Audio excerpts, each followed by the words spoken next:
Koko Prabu kepiye nembe ripal puniki sedaya Benatra ten Gendrawati kinarya Diyodini.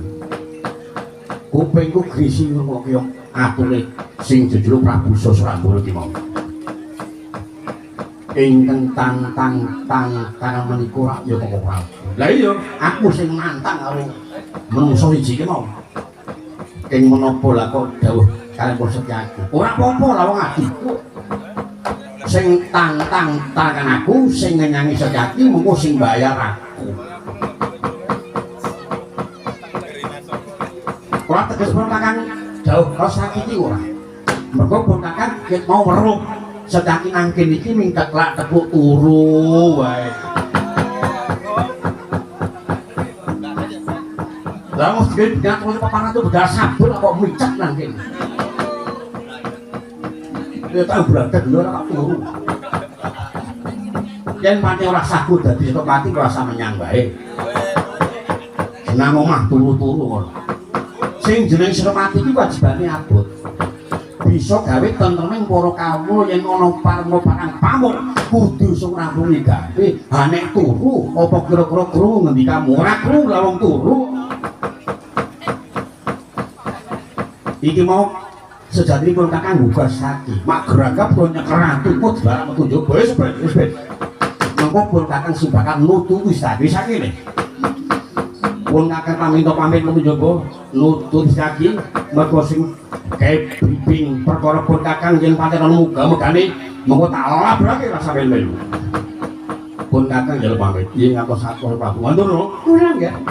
Ora turi nganti adi mulo Kresna sepados manggi pun adi Wasbandra. Nggih, mangke kula nebake manggi. Kang Rai yoga kula pun denok Wasbandra. Ngoten. Kakang Pati Udara wadon dawuh. Metu nyoba budal napa wadya kula sing padha ganggu sing Bojonegoro. Aja nganti ana telik sandi kaya kang gawe rengkane negara.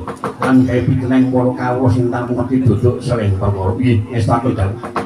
Kemarin Abdipatan Madawasan gerakan Wadya Bolo Jati Negari sing hati-hati Kakang Pati Udara wis kebutuh cuma dong dawuh Kanjeng Rama metu njaba wong atuwa sira Koko Prabu Mandura Derena wis saken dawuh Rama keparing ing kebutuh nyunawi dilaken dumateng Koko Prabu Mandura iya sing hati-hati aja ninggal ning eling lan waspada sendika wis saken dawuh Kanjeng Rama Puspurna sabda minangka sabda pandhita sabda pangucap pandhita temeratu nyani yen to pandhita nyabda dhateng Murawali yen to ing Ngrondikara tiyang sanegari pindha tirta Kresna kang tumebeng gancang seta kang paranguni bek mangsine esti manah asa kundri dateng jeruk saking dampar tinampi gamparan gading ginarebut para dibudaya silang saking Mandura kawis tara ya tegak saking dampar Nantandrawati.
Thank